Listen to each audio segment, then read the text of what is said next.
Yes, a very good morning to everybody. So I hope आप सबने revise किया है. नहीं किया है तो आज प्लीज पक्का कर लेना. कल क्या क्या फिनिश किया था हमने? दो डेफिनेशन देखे थे ना. पहला natural school of law, second positivistic definition of law. ठीक है, हमने इसको कल पूरा कंप्लीट किया था. आपके पास वो चार्ट होगा, एक सेकंड देख लेते फटाफट से.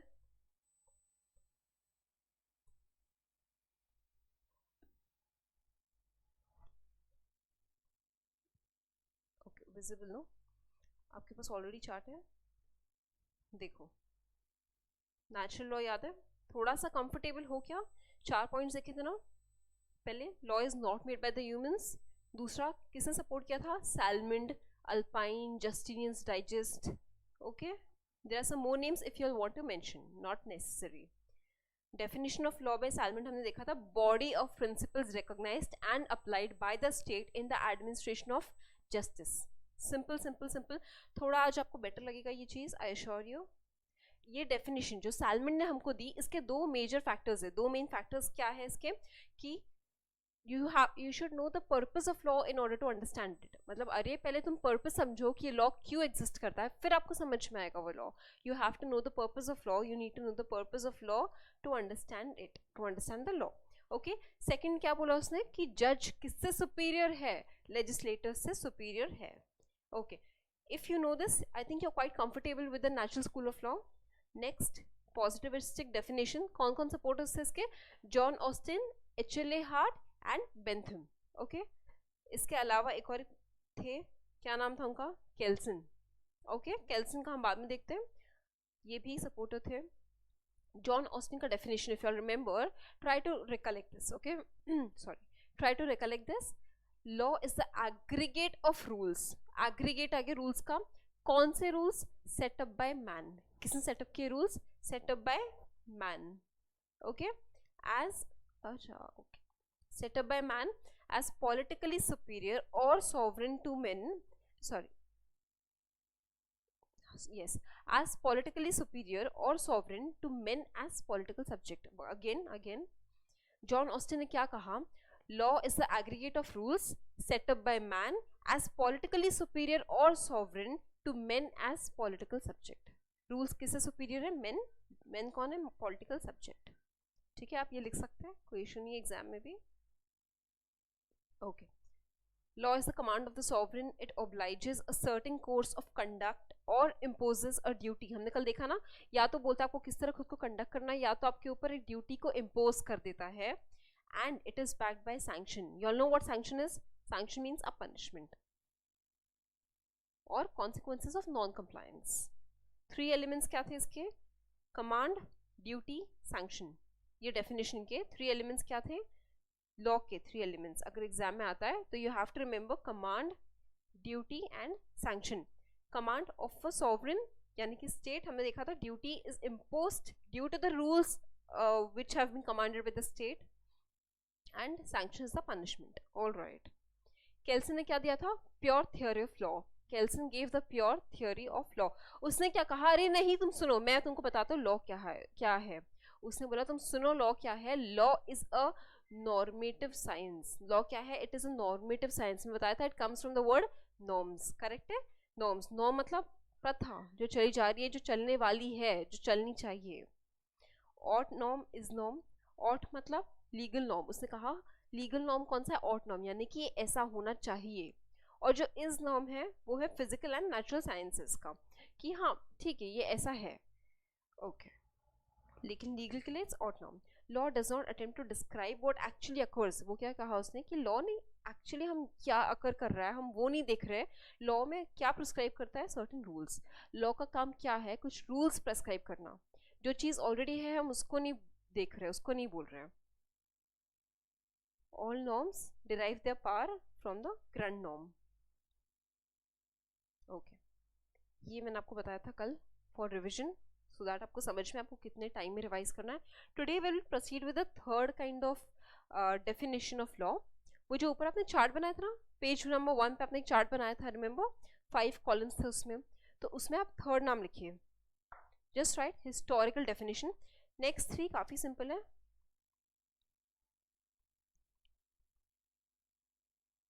Historical definition of law. नाम से कुछ हिंट आ रहा है क्या?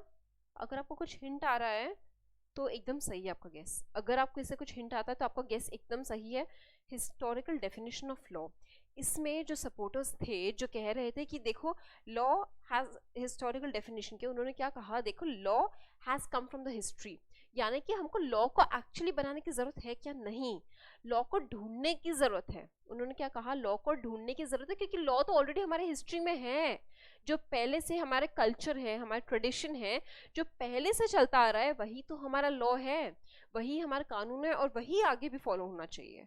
सिंपल। इन्होंने क्या कहा हिस्टोरिकल डेफिनेशन में कि law is actually comes from the history, और हर जगह का लॉ सेम होगा कि सोचो एज पर दिस डेफिनेशन हमारे जो रीजन है, हमारा स्टेट एज इन, मैं भी कंट्री की बात कर रही हूँ, इंडिया, अलग अलग कंट्रीज की देख लो आप, सबका हिस्ट्री सेम है क्या? नहीं ना। तो इसके हिसाब से सबका लॉ भी डिफरेंट होना चाहिए। सबका लॉ क्या होना चाहिए? डिफरेंट होना चाहिए, बिकॉज सबका हिस्ट्री, सबका बैकग्राउंड सेम नहीं है। तो देखो about the historical definition of law, इसको एक बार देखते हैं अपन। सी, इसके सबसे बड़े सपोर्टर का नाम साविनी। Savini. It's not Savigny, it's Savini. Savini's theory of law. ठीक है? It can be, देखो सी आई अंडरस्टैंड, जब मैं लिख रही हूँ आपको काफ़ी टाइम स्क्रीन पे देखना पड़ता है, आप लोग देखते रहते हैं, मैं स्लोली लिख रही हूँ, बट आपका काम क्या होना चाहिए, try to grasp the words, try to read it again and again. फटाफट से जब मैं लिख रही हूँ ना, उसी टाइम आप पढ़ के उसको ग्रास्प करने की कोशिश करो, समझने की कोशिश करो, ठीक है? So that I will give you all time to write this down. Okay,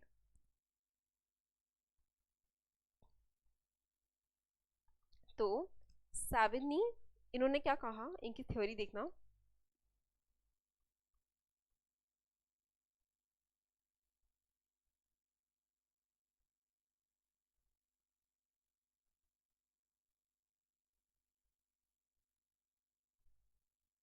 law comes from history, you knew it, पता था अपने को।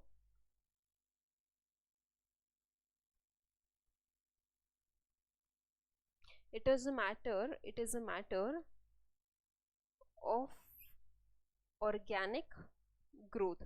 मतलब ये क्या कह रहे हैं, ऑर्गेनिक मतलब नेचुरली कुछ चीज बन रही है, हमको बनाने की जरूरत नहीं है। It is a matter of organic growth, मतलब लॉ नेचुरली बनता है, हमारे हिस्ट्री के बेसिस पे ही हमारा लॉ डिपेंड होता है, डिपेंड करता है। Okay,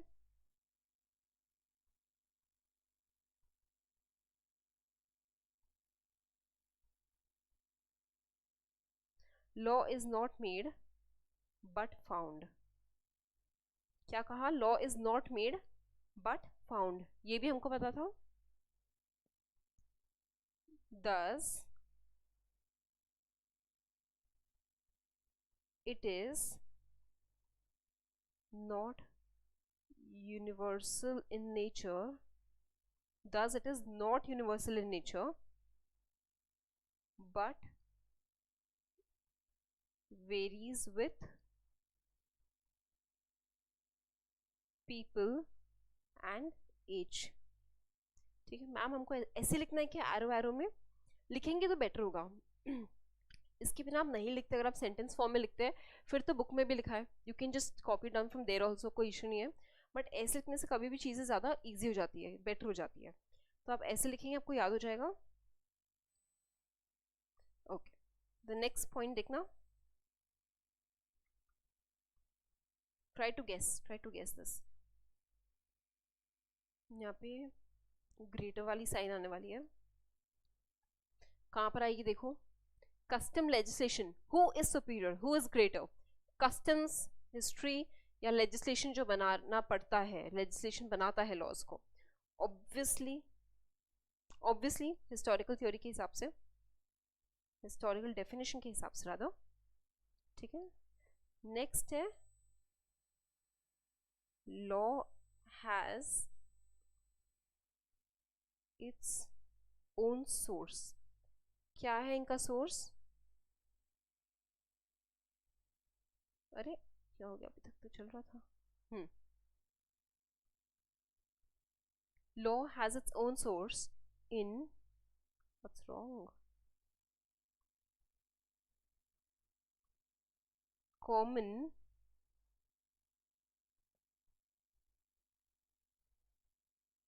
consciousness. इन्होंने क्या कहा, law has its own source in common consciousness of the people. यानी कि हम एक कॉन्शियस होते हैं ना, क्या सही क्या गलत हमको जो अंदर से पता होता है ऑलरेडी। लॉ का सोर्स वही है कि देखो जो पास से चला आ रहा है, हमको जो पता है कि नहीं हमारे हिसाब से ये सही है ये गलत है, तो वही वहीं से लॉ आना चाहिए। इसका एग्जाम्पल देखेंगे हम तो और क्लियर हो जाएगा, वेट फॉर इट। बट इसके आगे ब्रैकेट में एक वर्ड लिखा है आपके मॉड्यूल में वर्ड यूज़ किया है, तो मैं भी यूज़ करूँगी इसको।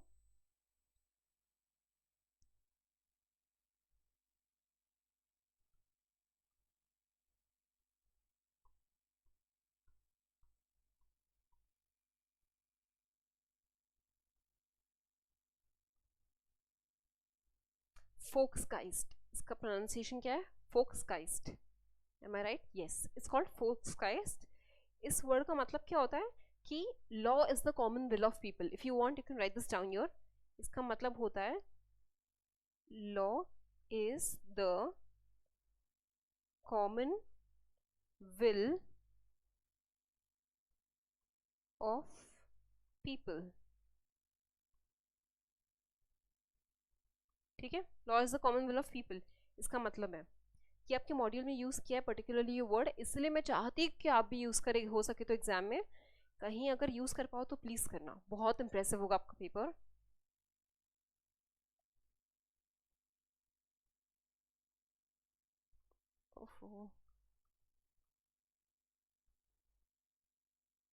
Of the people. ठीक है, law has its own source in the common consciousness of the people, bracket में फोक्सकाइस्ट।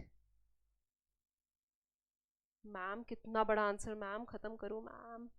चलो हो गया, ये देखो अब यहाँ पे कंफ्यूज नहीं होना है, करो गेस करो, ग्रेटर साइन आने वाला है।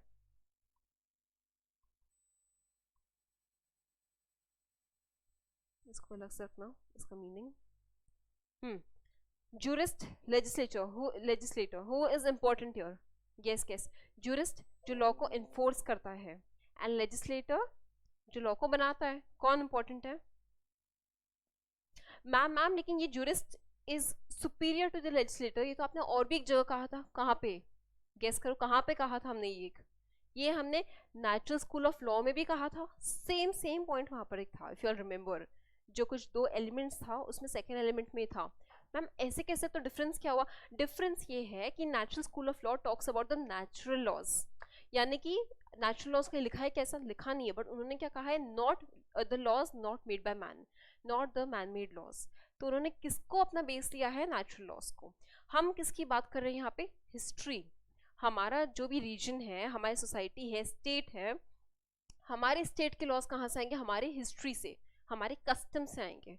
तो वहाँ पे नेचुरल लॉज है, यहाँ पे हिस्टोरिकल लॉज है। So do not get confuse, ये पॉइंट सेम है कि मैम दोनों जगह पे, हाँ दोनों जगह पे सेम है। कहाँ पे दोनों जगह, natural school of law and historical definition of law.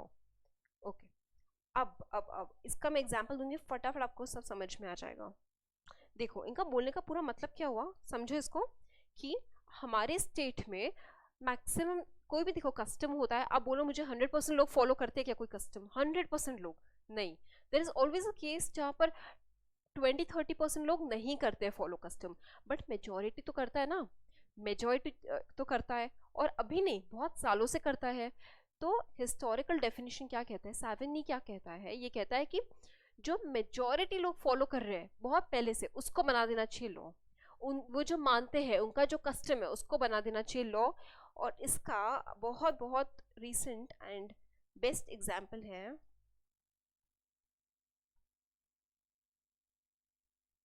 आया समझ? India is a secular country, सारे रिलीजन्स को इक्वल इक्वालिटी दी है, एक इक्वल लेवल दिया है, position, okay, before the eyes of law, in the eyes of law, equality in the eyes of law, मतलब हमने ऊंच नीच नहीं की है, ठीक है। फिर भी ऐसा लॉ क्यों लाया गया? 100% लोग इसके सपोर्ट में थे क्या? नहीं थे। क्योंकि बाकी रिलीजन्स भी तो है ना इंडिया में जो कि इसको नहीं मानती, जो कि beef was their food before, beef is their food, but इसको क्यों लाया गया? बिकॉज मेजोरिटी कौन है? हिंदूज है। हिंदूज के कस्टम हिस्ट्री के हिसाब से हम हिंदूज गाय को माता मानते हैं, राइट? पूजा करते हैं, उनकी बहुत माना जाता है, तो इसके लिए लॉ लाया गया है। This is example of historical definition of law. Is this clear to you all? If this is clear, let's proceed to the next definition. अगर इसमें कोई भी डाउट है तो you have to ask me, ठीक है? आप कमेंट कर सकते हैं, आप मुझे पूछ सकते हैं, मेरे contact number whatever, okay, you can email me. Next chart था, go back to page number 1। हमारे 3 कवर हो गए ना? Go back to page number 1, right the 4th sociological definition of law. क्या लिखेंगे आप? Sociological definition of law.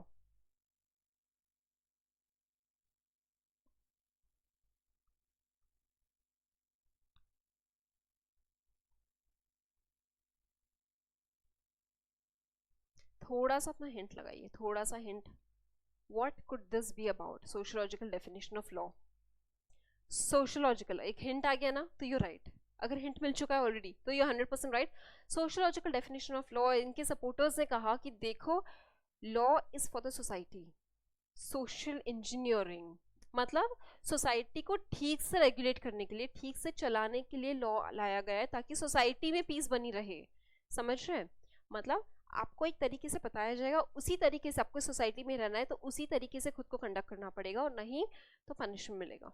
Simple, this is the sociological definition of law. Ma'am difference क्या है? सब सेम सॉर्ट ऑफ क्यों लगते हैं? डिफरेंस देखो, यहाँ पे आपको मेन वर्ड क्या यूज किया जाएगा पता है? Social, society, this is the main word you have to emphasise on, ठीक है? इसको आपको पकड़ना है, this is the main keyword. समझो इसको। इसने क्या कहा? law is an instrument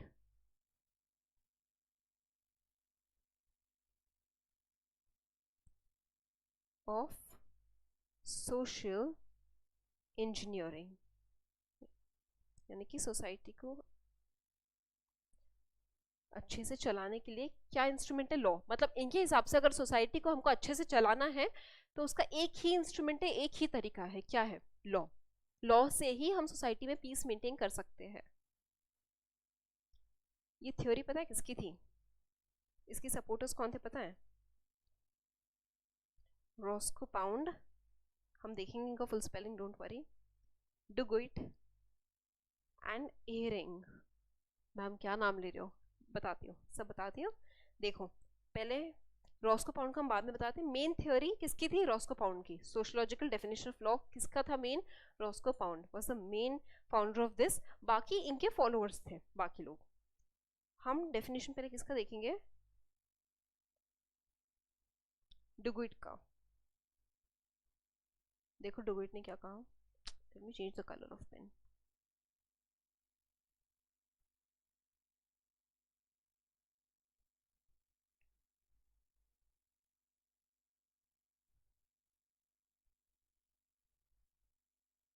Duguid defined law as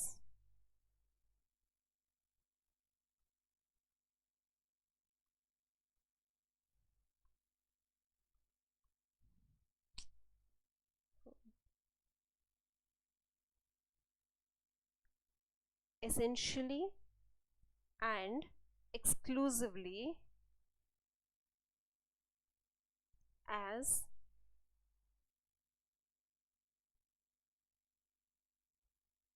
क्या ये as a social fact। क्या कहा डुगिट ने? कि law is essentially and exclusively a social fact। Define law as essentially and exclusively a social fact। Ma'am is this very very important this definition? No। सबसे important क्या है? देखो,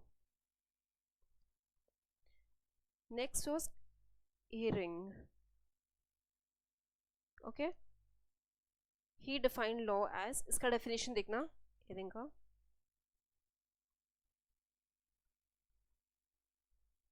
इसके हिसाब से लॉ क्या था? वो ये तो और भी नहीं चल रहा। law is the form of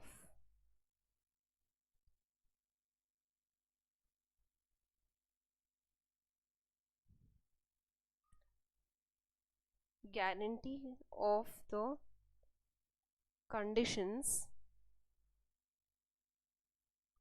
of life of society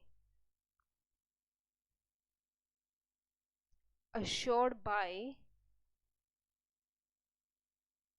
states power of constraint। Ma'am ये क्या कह दिया आपने, क्या मतलब था इसका? सुनो अच्छे से सुनो, बहुत सिंपल है यार, वो सिर्फ लैंग्वेज ने जूरिस्प्रूडेंस की बहुत कॉम्प्लिकेट करके रखी है।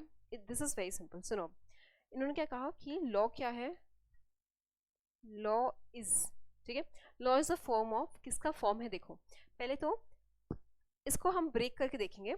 Guarantee of the conditions of life of society, मतलब रुको, हम जिस सोसाइटी में रह रहे हैं, ठीक है, हमारी सोसाइटी में हमारी जो लाइफ है, सोसाइटी में जो हमारी लाइफ है, the life we are living, उसके कंडीशंस, किस कंडीशन में हम जिएंगे, हमारी जो सोसाइटी में वी आर लिविंग, हमारी जो लाइफ है वो लाइफ किस कंडीशन में हम जिएंगे, इसकी गारंटी देता है लॉ।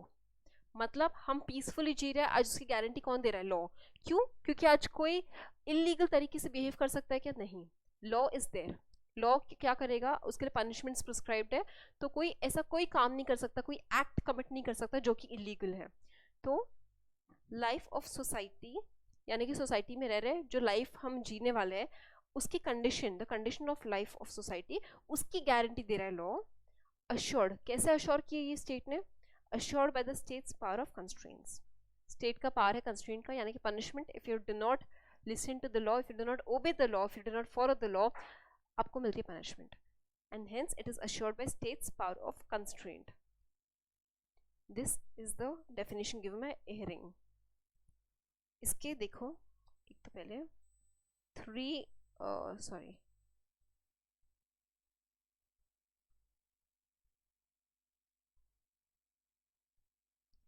इसके क्या थे? 3 एलिमेंट्स। ये जो भी आपके एलिमेंट्स के पॉइंट्स हैं ना, you can actually make this separate point in the examination.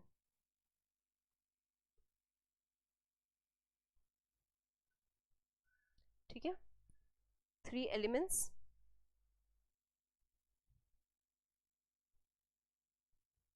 मैं कोशिश कर रही हूँ पूरी कि मैं आपको यहीं पर मेमोराइज करवाऊँ, तो इसलिए प्लीज़ बी वेरी अटेंटिव। और जब मैं वापस रिपीट कर रही हूँ तो आपका काम क्या है, आपको वहाँ पर बैठ के रिपीट करना है ज़ोर ज़ोर से।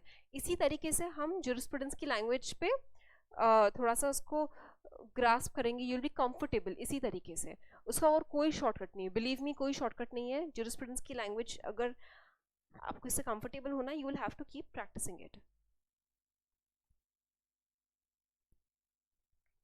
क्या है इसके एलिमेंट्स देखो, law is treated as only one means of social control, यानी कि अगर सोसाइटी को कंट्रोल करना है, अगर हमको शांति चाहिए, तो उसका एक ही मीन्स है जो कि है लॉ। ठीक है, सेकंड क्या था इसका scope, element, sorry, law is to serve social purpose. Law social purpose के लिए बनाया गया है, ये तो काफ़ी एविडेंट है ना, डेफिनेशन के नाम में तो है sociological definition of law. This is very evident कि law is to serve social purpose. And the third one is that law is coercive in character। what is coercive? what is coercive? coercive यानी कि कुछ चीज़ डरा धमका के करने वाली, जो हम डरा धमका के कर सकते हैं, ठीक है, तो ऐसे कहते हैं it is done coercively. It is coercive character, यानी कि कंपलसरी है कि लॉ ऑप्शन दिया है क्या, करना है तो करो वरना छोड़ दो, बिल्कुल ऑप्शन नहीं है। इट इज कंपलसरी, यानी कि it is coercive in character, नहीं किया तो you know what will happen, consequences. ठीक है, तो अभी के लिए आप ये नोट डाउन करेंगे। मैम आपने तो कहा ये रॉस्को पाउंड का थ्योरी है, उसका डेफिनेशन है, मेन उसका कॉन्सेप्ट है ये, तो उसके बाकी के फॉलोअर्स से डू इट इन हियरिंग। तो मैम इनका डेफिनेशन हमने क्यों नहीं पढ़ा? इनका नहीं है कि डेफिनेशन है, मैम इंपॉर्टेंट नहीं है क्या? सबसे इंपॉर्टेंट है। तो मैम फिर आपने हमको ये क्यों पढ़ाया, वो क्यों नहीं पढ़ाया आपने हमको? क्योंकि वो डेफिनेशन आई थिंक सबसे ट्रिकी है। इससे इससे सबसे ज़्यादा ट्रिकी है। मैं नहीं चाहती कि आप जस्ट शुरू करें जूरिस्प्रूडेंस और पहले ही डर जाए। तो हम क्या करेंगे, देखो कोई भी डेफिनेशन इंपॉर्टेंट है ना, हम इसकी लर्न करेंगे अभी के लिए, हियरिंग की हम इसकी डेफिनेशन लर्न करेंगे, और बाद में जब आप थोड़े से कंफर्टेबल हो जाएंगे, एक दिन बैठ के हम याद से रॉस-कम्पाउंड के डेफिनेशन को तोड़ तोड़ के लर्न करेंगे, ठीक है। अगर आप घर में कर सकते हो तो वेरी वेल एंड गुड, वरना मैं करा दूंगी, ओके मैं करा दूंगी, आई अश्योर यू। अभी के लिए लेकिन हम ये दो डेफिनेशंस करेंगे। आपको कहाँ से कॉपी करना है, मेक इट क्विक, यहाँ से I'll just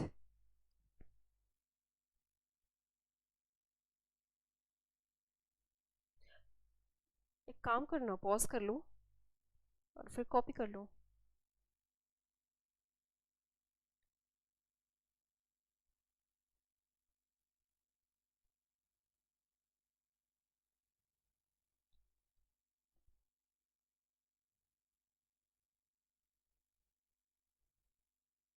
ऐसे हम पूरा सिलेबस लिखेंगे क्या मैम? फिर तो सिलेबस कब ख़त्म होगा? नहीं, हम पूरा सिलेबस नहीं लिखेंगे, सिर्फ जो लिखने की ज़रूरत है एग्जाम पॉइंट ऑफ व्यू से हम उसको लिखेंगे, जो कि आपको मॉड्यूल में से टफ लग सकता है।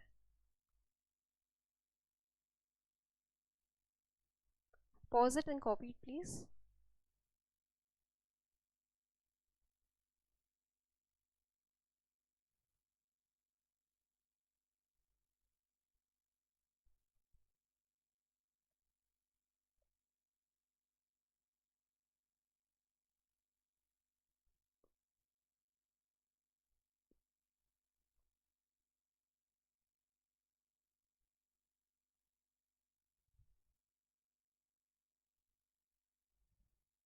Roscopound, if you want I'll just write down the spelling somewhere. Duguit का तो spelling आपको पता है, DUGUIT, and this is IHERING, IHERING.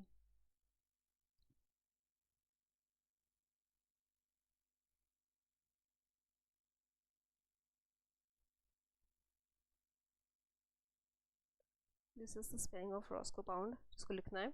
Supporters है, ये अपना एक पॉइंट हो गया ना यहाँ पर ही, who were the supporters.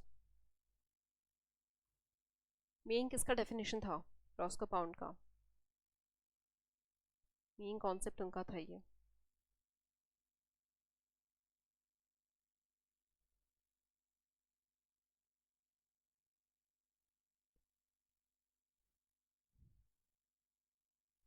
Law is an instrument of social engineering, हमने दो डेफिनेशन देखी। डुगेट ने बोला essentially and exclusively as a social fact, उसने डिफाइन किया कि लॉ क्या है, it is essentially and exclusively a social fact. Ihering ने क्या बोला, law is the form of guarantee of the conditions of life. पहले ऐसे सोचो, क्या पहले स्टार्टिंग क्या था, गारंटी ऑफ कंडीशंस। एक मिनट लिख लो, फिर हम इसको एक याद कर लेते हैं फटाफट,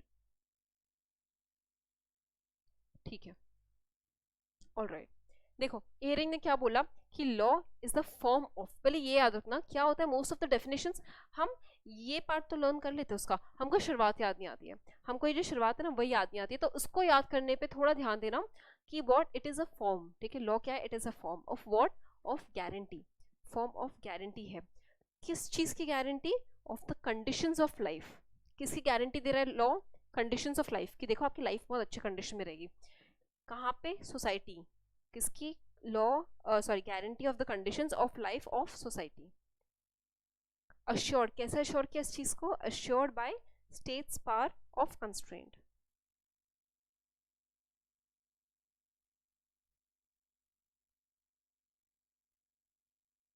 इसके एलिमेंट्स लिख लिए, 3 elements. Law is treated as only one means of social control. Second, law is to serve social purpose. It is coercive in character. All right, I believe you'll have noted this down.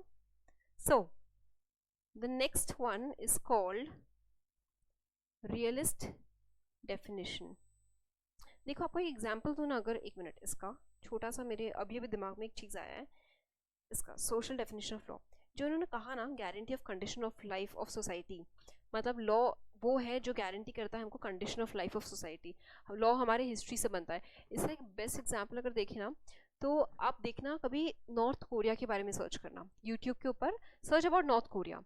हमको क्या लगता है जैसे यहाँ पे life है वहीं थोड़ा डिफरेंस होगा, बाकी कंट्रीज में वैसी ही लाइफ होगी with some difference. Okay, have you ever heard anybody saying कि हम ट्रिप पे घूमने के लिए नॉर्थ कोरिया जा रहे हैं? नो, आपने सुना ही नहीं होगा। I assure you, I can bet you आपने नहीं सुना होगा, एंड आप सुनेंगे भी नहीं।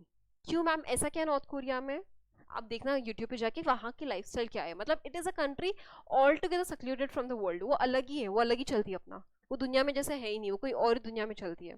तो आप देख लेना खुद ही, वेरी इंटरेस्टिंग। तो वहाँ के लॉज ऑब्वियसली डिफरेंट है, बहुत ज़्यादा डिफरेंट है। आप वहाँ के लॉज सुनेंगे, you'll be in shock, honestly, it's no less than a jail। चलो, coming back to India and our jurisprudence, realist definition of law। ठीक है, लिख लो अपने चार्ट में यू। अब सुंदर है। रियलिस्ट डेफिनेशन ऑफ लॉ लिख लिया चार्ट में, टाइटल लिख लिया ऊपर, बस stop now, listen to this. Realist definition मतलब क्या? अब थोड़ा सा हम रियलिस्टिक वर्ल्ड में आते हैं। मैम अब तक क्या बोल रहे थे, किस ज़माने में पहुंच गए थे हम, मुश्किल से समझ में आया ये नया डेफिनेशन। मुझे पता है वो मुश्किल से समझ में आया, क्यों? क्योंकि वो बात भी तो उस ज़माने की थी ना, एकदम पुराने थिंकर्स के माइंड के अंदर चल रहे थे हम, कि वो क्या सोचते थे। अब थोड़ा रियलिस्ट डेफिनेशन में आज के टाइम में आ जाओ, ठीक है? आज के टाइम में आके सोचो कि देखो रियलिस्ट डेफिनेशन मतलब क्या? आज के टाइम में कॉमन आदमी के लिए, एक कॉमन इंसान के लिए, what is law? What is law? Law are nothing but such rules जिसको वायलेट किया तो आपको इमीडिएटली पनिशमेंट हो जाएगा। मतलब एक तरीके से कंडक्ट करना है वरना पनिशमेंट होगा। फॉर एग्जाम्पल, मैं किसी को मार सकती हूँ क्या? बस ऐसे ही मेरा मन किया, मार सकती हूँ क्या? कोई अनॉय कर रहा है तो नहीं। क्या होगा? मेरे को जेल में जाना होगा, may be imprisonment for life, may be death penalty, anything it could be. फिर मैं चोरी कर सकती हूँ क्या? नहीं। मैं नो पार्किंग में गाड़ी घुसा सकती हूँ क्या? नहीं। मैं सिग्नल ब्रेक कर सकती हूँ क्या? नहीं, प्रोवाइडेड वहाँ पुलिस नहीं हो, तो इसलिए मैं नहीं कर सकती। ऐसे भी नहीं करना चाहिए। सो रियलिस्ट डेफिनेशन मतलब एक डर का माहौल क्रिएट किया है कि देखो, मतलब लॉ को डायरेक्टली डर से जुड़ाया है, जोड़ दिया है, सॉरी। तो अगर आपने लॉ ब्रेक किया तो पनिशमेंट मिलेगा, that is realist definition of law. देखो, you will understand it better your. Realists define law in terms of judicial process. मतलब गलत काम किया, सामने हमको छवि दिख जाती है कोर्ट की, जेल की।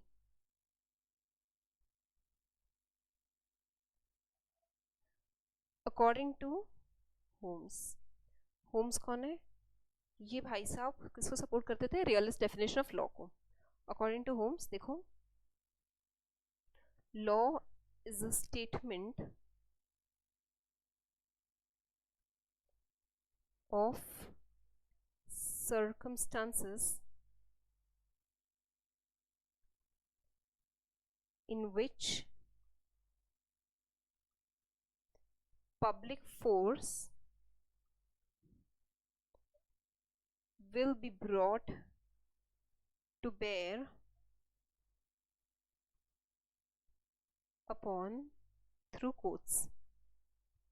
ये डेफिनेशन भी हमको याद रखनी है क्या मैम? हाँ, डेफिनेशन याद रखनी है। हम क्या कर रहे हैं, सारे जो डिफरेंट 5 स्कूल्स ऑफ लॉ है उन सबका एक एक डेफिनेशन हमको याद करना है, सबसे इंपॉर्टेंट वाला। यहाँ पे इंपॉर्टेंट किसका है? होम्स का डेफिनेशन। ओके, इन्होंने क्या कहा? Law is a statement. देखो मैं इसलिए कह रही थी you should always focus on this, so that इससे आपको डेफिनेशन याद आ जाता है बहुत बार। ऊपर हमने क्या देखा था? यहाँ पे देखो, law is a form of guarantee. यहाँ पे क्या है? Law is a statement of circumstances in which public force will be brought to bear upon through courts। in which public force will be brought to bear upon through courts, यानी कि अगर आपने इसको comply नहीं किया law को तो public force scene में आ जाएगा। कैसे? कोर्ट्स, जुडिशरी, जुडिशियल प्रोसेस, पूरा सीन में आ जाएगा। Okay, this is I think a simpler one. Language की प्रॉब्लम नहीं होनी चाहिए, क्योंकि लैंग्वेज आप धीरे धीरे ग्रास्प करेंगे। यू कैन नॉट एक्सपेक्ट कि आप डे 1 डे 2 पे पूरी लैंग्वेज आपको रट जाए एकदम। 10 law is nothing but a mechanism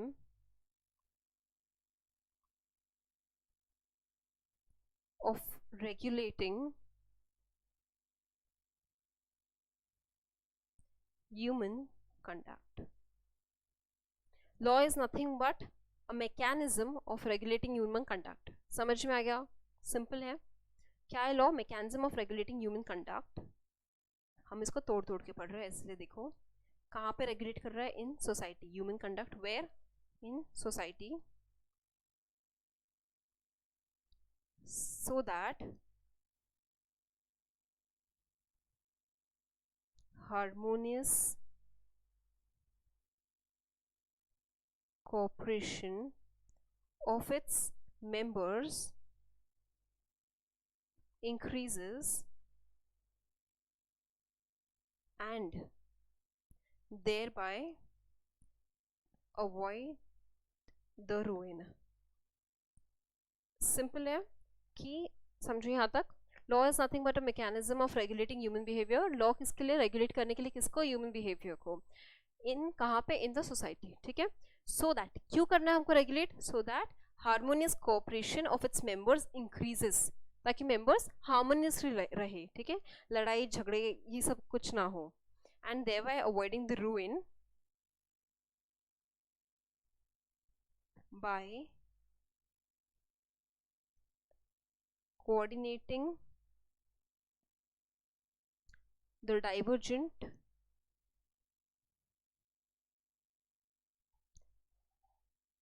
conflicting interests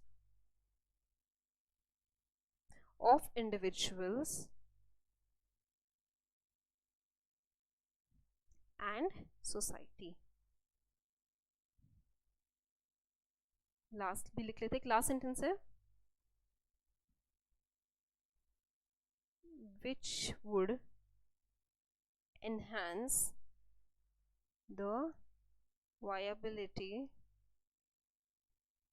of the society as a whole. That's it. मुझे पता है ये काफ़ी टीडियस है ऐसे इतना बड़ा सारा चीज़ याद करने के लिए, इतना बड़ा कुछ स्टेटमेंट. बट ज़रूरी है क्या हर चीज़ को पूरा स्टेटमेंट में ही लिखना है हमको? एग्जाम में पूरा एज वन सेंटेंस लिखना नहीं. You can break this down, कोई प्रॉब्लम नहीं ना. हम इसको एक पॉइंट को हम 2-3 पॉइंट्स में लिख सकते हैं, कोई इशू नहीं है. ठीक है. देखो लॉ का बस इसका मतलब समझो. डोंट वरी अबाउट मैम इतना याद कैसे रहेगा, मतलब समझ लो ना. तो आप अपने ओन वर्ड्स में लिख के आ जाओ ना, with the key points, with the key words. तो हमको कोई इशू नहीं है, कोई इशू नहीं. You will get complete marks. So first let's come here again. ठीक है. होम्स का डेफिनेशन वापस एक बार देख लेते हैं. Law is a statement of circumstances in which public force will be brought to bear upon. किससे? Through courts. कैसे पब्लिक फोर्स आएगा? Through courts. कोर्ट्स अप्लाई करेगा. Okay. Next, thus law is nothing but a mechanism, but what? A mechanism of regulating human behavior, human conduct, sorry. Law is nothing but mechanism of regulating human conduct in society so that harmonious cooperation of its members increases and thereby avoids the ruin. ये आपको अगर thereby avoids the ruin ये इतना कम थोड़ा जच रहा होगा, अगर आपको लग रहा है कि मैम स्किप कर सकते क्या, it is okay, it's completely fine. By coordinating the divergent conflicting interests of individuals and society, which would enhance the viability of the society as a whole. Viability is as in long-term growth of the society as a whole. अच्छा ma'am ये language आप लेकर कहाँ से आए हो? ये है आपके मॉड्यूल की language, not even my notes. ये कहाँ की? मॉड्यूल की लैंग्वेज है. इसको एज इट इज़ कॉपी करना है? नहीं. वंस अगेन इसको एज इट इज़ कॉपी नहीं करना है हमको. फिर मैं आपको क्यों दे रही हूँ, क्यों लिखवा रही हूँ ये सब? Time pass? क्या नहीं, टाइम पास के लिए नहीं. मैं क्यों लिखवा रही हूँ? देखो जब हम कुछ लर्न करते हैं 100% हमको याद रहता है उसका 50-70%. ठीक है. अब जब ये लैंग्वेज आप इसको कहते हैं ना, when you aim for the moon you hit the stars. So अब जब ये लैंग्वेज को थोड़ा सा पढ़ेंगे 2-4-5 बार, तब जाके आप थोड़ा सा से नीचे कहीं तो लिख कर आएंगे. अगर हम एकदम बेसिक लैंग्वेज में लिख कर आ गए ना, फिर मार्क्स नहीं मिलेंगे. फिर मार्क्स मिलने में थोड़ी प्रॉब्लम हो सकती है. And we have to score good. हम पढ़ रहे हैं अच्छा स्कोर करने के लिए, सिर्फ पास होने के लिए नहीं. चलो लिखो इसको.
ऑल राइट, आई बिलीव आपका हो चुका होगा, नहीं तो you can just pause it and right again. इतना चाहिए कि आपको स्क्रीन? अच्छा चलो ठीक है।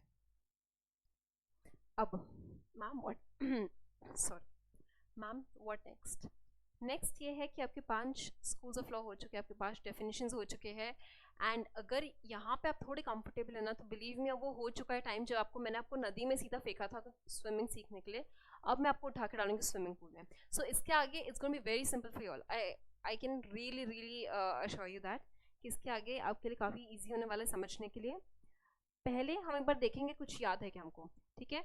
मैं बस आपको नाम बताऊंगी, यू हैव टू थिंक। आपके मन में सोचिए आपको कुछ याद आ रहा है क्या? सैलमंड with School of Law. Salmond, do not get confused. Kelson, Salmond, Natural School of Law. Kelson, Kelson कहाँ पर? देखो एक काम करते हैं, एक छोटा सा अपन टेस्ट कंडक्ट कर लेते हैं अभी के अभी, सो दैट आपको समझ में आए कि आपको याद है कि नहीं। नेम ऑफ जूरिस्ट, ऐसे नहीं सोचना है फर्स्ट टाइम पढ़ रहे तो बस कुछ याद नहीं हो, बस समझ जाए तो काफ़ी है। नहीं, याद थोड़ा सा तो करना है हमको, एकदम ऐसे ब्लैंक नहीं छोड़ सकते हम। नेम ऑफ जूरिस्ट और स्कूल।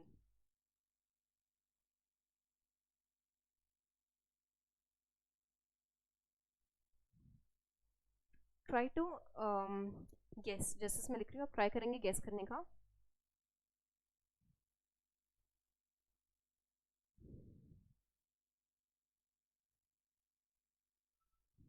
आप एक काम कीजिए, मेरे साथ साथ लिखिए, write it down with me.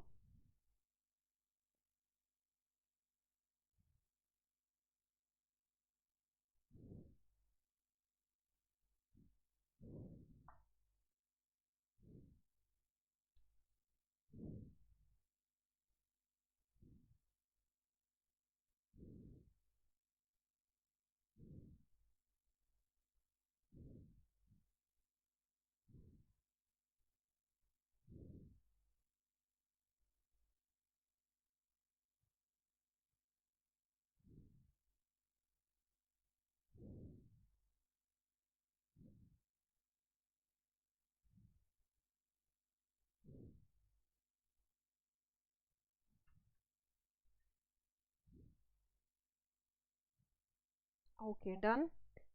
Try guessing with school they belong to.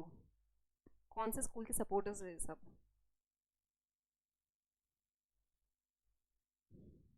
चलो आपके लिए और इजी बना देती हूँ। Justinian's digest.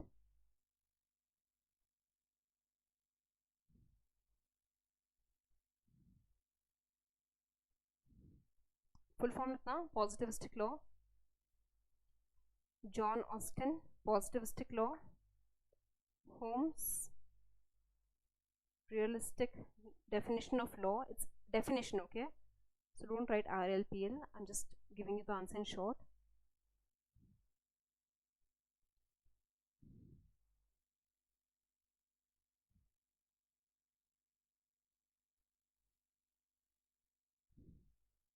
देखो सही जा रहे हो क्या?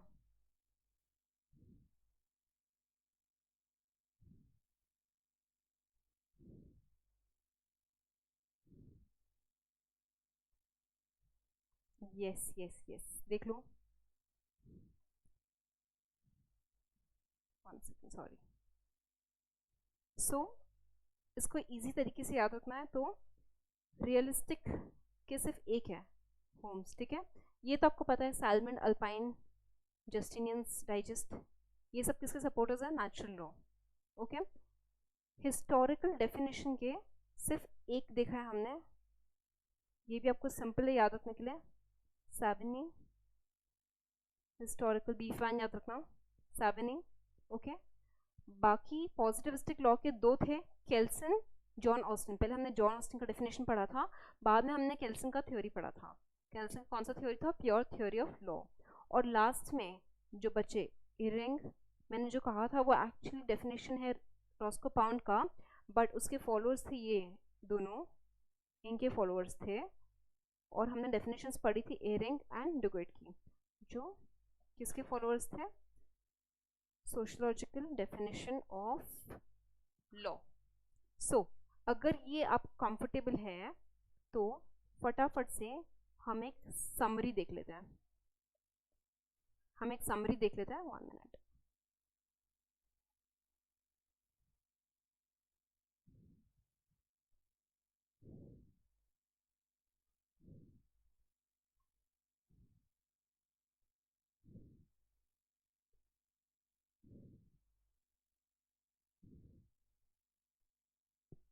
Can you see it? Okay, देखो समरी देखो। Law presupposes a state. पता है हमको एक स्टेट होता है, मतलब हम किसका समरी देख रहे हैं मैम? हम पांचों का मिला के एक समरी देख रहे हैं कि लॉ क्या है, फाइनली हम समझने जा रहे हैं। Law presupposes a state, state makes और ऑथराइजेस टू मेक और रिकॉग्नाइजेस और sanctions rules which are called law. मतलब स्टेट मेक्स और रिकॉग्नाइजेस रूल्स, आप इतना भी लिखेंगे काफी है, व्हिच आर कॉल्ड लॉ। ठीक है, there are sanctions behind them. For the rules to be effective, there are sanctions behind them. Last, her law का एक पर्पस होता है।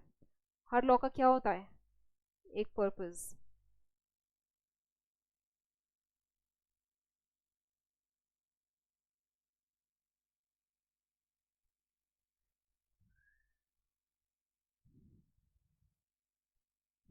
Purpose. Okay, now let me show you, sorry, from your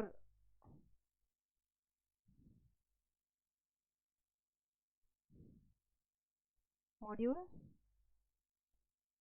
हमने introduction discuss कर लिया था।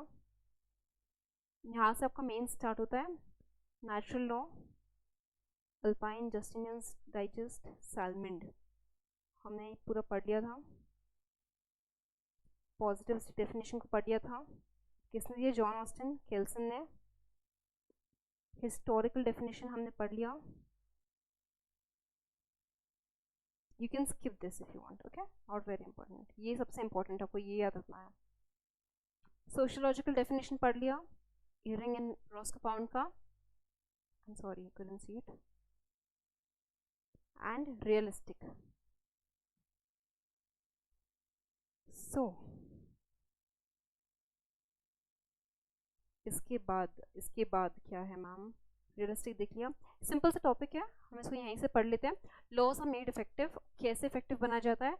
Bye requiring damages, ठीक है, to be paid for an injury due to disobedience. अगर आपने कोई डिसोबीडियंस किया, लॉ का डिसोबे किया, जिसके वजह किसी को इंजरी कॉज हो गई है, ठीक है, किसी के साथ गलत हुआ है, तो लॉ क्या बोलेगा? एक काम करो, आप उसको डैमेजेस दे दो। कोई छोटा मोटा इंजरी क्रिएट हुआ है, कॉज हुआ है, तो हम उसको डैमेजेस देके खत्म कर देंगे।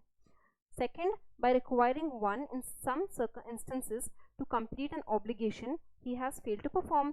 अगर जैसे इसका एग्जाम्पल दूँ, लॉ क्या कहता है? अगर आप पे कोई ऑब्लिगेशन था जो आपने परफॉर्म नहीं किया, you have failed to perform, अब आप परफॉर्म कर दीजिए, you have to do it because the law is saying. Okay, next, by preventing disobedience. By preventing disobedience, ठीक है, by administering some form of punishment, कुछ नहीं तो पनिशमेंट्स तो है ही बाद में, इम्प्रिजनमेंट, पेनल्टीज, कैपिटल पनिशमेंट। अरे अरे अरे, क्या हो रहा है? कहाँ चले गए आप? ठीक है, अब आ जाओ यहाँ पर मेरे साथ।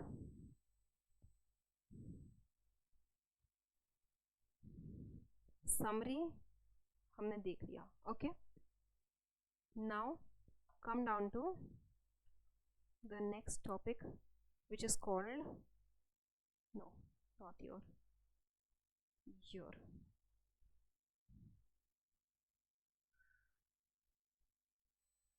significance of law। Significance of law, significance मतलब इम्पोर्टेंस ऑफ लॉ। तो ऐसे देखा जाए तो हमको सिर्फ लॉ की इंपॉर्टेंस पढ़नी चाहिए इसमें, है ना, बट आपके मॉड्यूल में ना कुछ और भी ऐसे पॉइंट्स दे के रखे हैं, introductory points, and then they have given you the significance of law. Let's quickly take a view of it. Significance of law में क्या क्या बोला है, हम ऐसे याद करेंगे इसको, ठीक है। पॉइंट नंबर 1,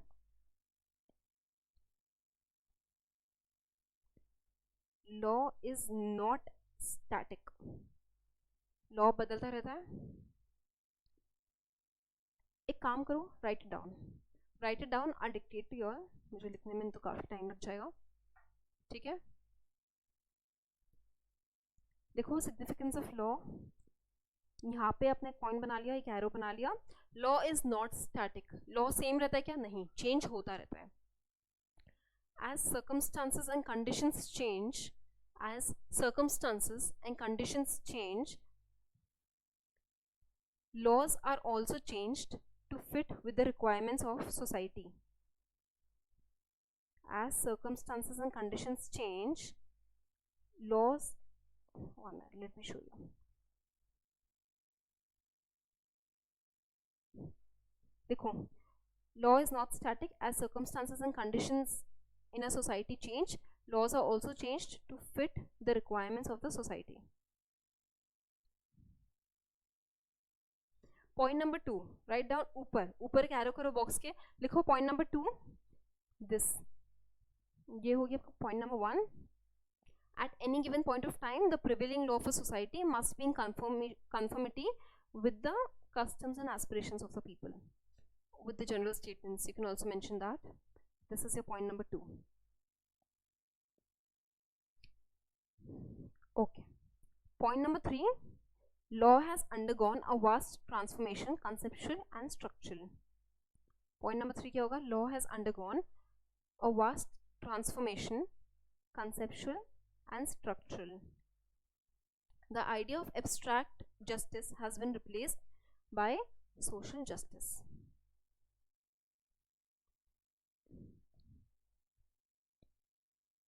Abstract justice यानी कि कौन सा स्कूल कह रहा था अबाउट एब्स्ट्रैक्ट जस्टिस? कौन सा स्कूल सपोर्ट कर रहा था? Natural school of law. वो यही कह रहा था ना कि जो नेचुरली एग्जिस्ट करता है हम उसी को फॉलो करेंगे, जो हमको सही गलत लगता है। एक और एक लॉ जो कह रहा था कि हमारे कॉन्शियसनेस पे डिपेंड करता है कि क्या सही क्या गलत, क्या लॉ फॉर्म होगा। कौन सा लॉ था वो?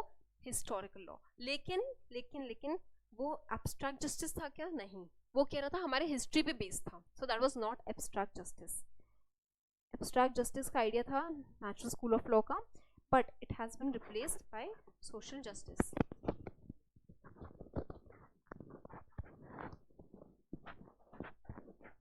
yes yes yes hello okay fine the next point will be, अब एक काम करो, नीचे एक एरो ड्रॉ करो, नीचे एक एरो ड्रॉ करो और लिखो ऑब्जेक्ट, लिखो ऑब्जेक्ट।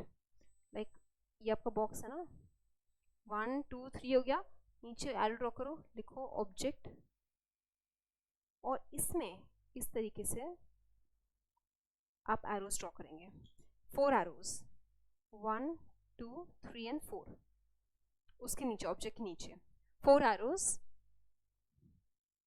पहले में। Now we are coming to the significance, यानी कि सिग्निफिकेंस क्यों आता है लॉ का? क्योंकि उसके कुछ ऑब्जेक्ट्स है विच आर वेरी इंपॉर्टेंट, इसलिए law is significant. Okay, so what are the objects of law, हमको वो देखना है। पहला ऑर्डर, पहला ऑर्डर, ऑर्डर लिखना, उसके नीचे लिखना which provides hope for security for the future. क्यों? ऑर्डर मतलब शांति, सोसाइटी में शांति चाहिए, लॉ एंड ऑर्डर कहते हैं ना। क्यों? अगर शांति नहीं होगी तो क्या होगा? सिक्योरिटी होगी क्या? कोई भी आएगा किसी भी तरीके से बिहेव करेगा, तो इसीलिए अगर हमको सेफ्टी सिक्योरिटी चाहिए there needs to be order. And ये कौन अश्योर करता है? Law. Object of law is order, which in turn provides hope for security for the future. Next, pick now object, next arrow, the second one, right? Socio-economic justice, socio-economic justice, and right, socio-economic justice, and to achieve socio-economic goals, ये साथ में लिखो, ये देखो, to achieve socio-economic goals, write it in one point.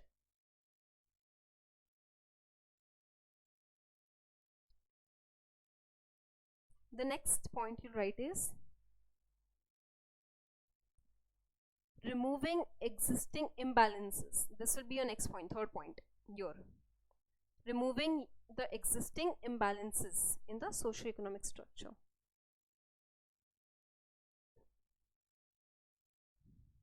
And the fourth point will be, one second, okay, here, serve as a vehicle of social change, serve as a vehicle of social change and social justice. Serve as a vehicle of social change and social justice. हमने socio economic word use किया ना, आप लिख चुके होंगे तो सुना, हमने सोशियो इकोनॉमिक वर्ड यूज किया ना. एग्जाम्पल कोई सोशियो इकोनॉमिक लॉस का हमने क्या ऊपर भी देखा था ना, यहाँ पे achieving various socio economic goals. सारे लॉस थोड़ी होते socio economic. Example labour laws. ये आपके नॉलेज के लिए, ज़रूरत नहीं है लिखने की इसको. ओके, मुझे एक बात बताओ, लॉ इज नॉट स्टैटिक. ये जो फर्स्ट सेंटेंस आपका था ना, as circumstances and conditions in the society change, laws are also change to fit the requirements of the society. यानी कि लॉज बदलते रहते हैं. क्यों ऐसा है, क्यों लॉज बदलते हैं, लोग बदलते हैं क्या? यहाँ पे लिखा है, क्योंकि कहाँ लिखा है ये, as circumstances and conditions in a society change. क्यों सर्कमस्टांसेस कंडीशंस से क्या चेंज होता है कि लॉज बदलने पड़ते हैं? क्या होता है जब लोग चेंज होते हैं ना, लोग यानी कि विद जनरेशंस हमारा आइडियोलॉजी भी चेंज होता है. I'll give you the best example of this is, sorry, one second.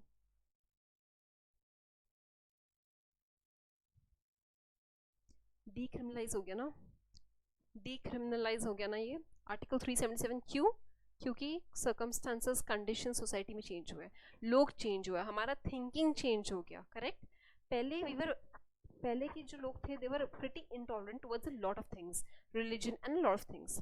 आज के जो हमारी जनरेशन है, are we that intolerant? No, we accept everything, everybody, हम सबको एक्सेप्ट करते हैं, कोई प्रॉब्लम नहीं है. इसके लिए तो ये हुआ ना डीक्रिमिनलाइज. सो ये था थोड़ा सा. यहाँ पे एक पॉइंट है which we have not covered, modern science and technology के ऊपर, और बाद में लिखा है ये इससे रिलेटेड है. Therefore law has undergone a vast transformation. इसका एग्जाम्पल दूँ तो though we have skipped. If you want to know, if you will remember in exam you might. So technology, science and technology से भी laws आए हैं. इसका example क्या है? IT act, information technology act आया ना, टेक्नोलॉजी से इंस्पायर्ड, बिकॉज ऑफ टेक्नोलॉजी. चलो ठीक है. if you're done with this for the time, okay, हम एक फटाफट से ओवरव्यू ले लेते हैं. No, this is not mine, this is mine. ठीक है. सिग्निफिकेंस ऑफ लॉ हो गया क्या? सिग्निफिकेंस ऑफ लॉ एक बार देख लेते हैं. फर्स्ट पॉइंट हमने पहले देखा, कुछ इंट्रोडक्शंस है, एंड लास्ट में जो फोर्थ पॉइंट है उसमें हमने ऑब्जेक्ट्स देखे थे. ऑब्जेक्ट्स की वजह ही लॉ का सिग्निफिकेंस है, that is why law is important. Okay, पहला पॉइंट क्या था? Law is not static, as circumstances and conditions change, laws are also required to be change to fit with the requirements of the society. Correct. What was the second point? The prevailing law must be in conformity with the general statements, customs and aspirations of the people, and the aspirations of the people. ठीक है. Third, law has undergone vast transformation. Law has undergone vast transformation, conceptual as well as structural. Okay. The idea of abstract justice has been replaced with social justice. Obviously, हम natural school of law को follow करते हैं क्या? वो abstract justice को support करता था? नहीं. हम किसको सपोर्ट करते हैं? सोशल जस्टिस, यानी कि हमने खुद ने लॉज बनाया है, and that is how we ensure social justice in our society. Okay. The fourth one is object. Object मतलब 4 ऑब्जेक्ट्स थे लॉ के. पहला order, second socio economic justice and to achieve socio economic goals, third removing existing imbalances. Okay. And the fourth one to serve as a vehicle for social change, to serve as a vehicle for social change. Okay, now let us come down to the next topic. इसके आगे ये topics काफ़ी आपके लिए easy होंगे, but सुनना पूरी बात. Write this down with me. Principles of, sorry, no, wait. Principles of नहीं था.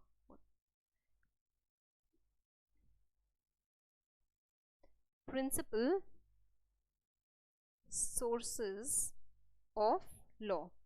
मतलब अभी तक हमने पढ़ा कि लॉ है क्या, अभी तक हमसे उसका डेफिनेशन पढ़ रहे थे. मैम इतना देर सिर्फ डेफिनेशन? हाँ, क्योंकि एग्जाम में आ सकता है, इसके लिए हम पढ़ रहे थे. अब प्रिंसिपल सोर्सेज। अब लॉ आया कहाँ से है, इसके मेन सोर्सेज क्या है? देखो अभी तक के हमने जो स्कूल्स पढ़े सब ने उनके सोर्सेज बताए थे डेफिनेशन में, कि देखो हमारे ख्याल से तो नेचर से आता है, हमारे ख्याल से हिस्ट्री से आता है, हमारे ख्याल से सोसाइटी से आता है, हमारे ख्याल से हमारे कल्चर कस्टम्स के हिसाब से आता है, हमारे ख्याल से लॉ एक कोर्सिव कैरेक्टर का क्या कहते हैं रूल है जो कि फॉलो करना पड़ेगा वरना पनिशमेंट मिलेगा। सब ने अपना अपना बोला, ठीक है। बट अब हमको फाइनली डिसाइड तो करना पड़ेगा ना प्रिंसिपल सोर्सेज कौन से हैं। तो आपको दिया है 5 principal sources of law. You have to know these 5 principal sources of law. Just make this chart for today and then we will stop.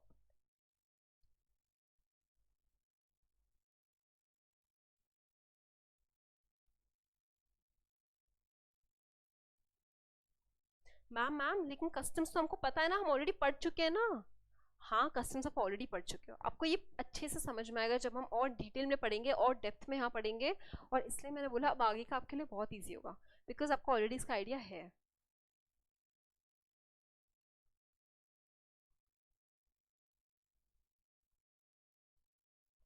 Judicial decisions जिसे कहा जाता है और प्रोसीडेंस।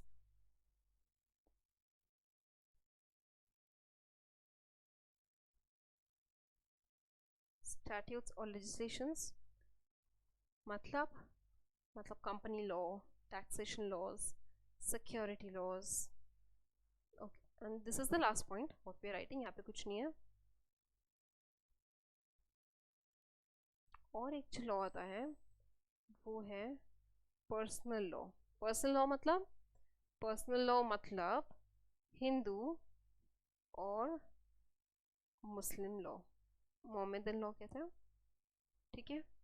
ये है बस 5 पॉइंट नहीं सर बस 4 पॉइंट है। हाँ बस 4 पॉइंट है बट ये टॉपिक आपका बहुत बहुत लेंदी है।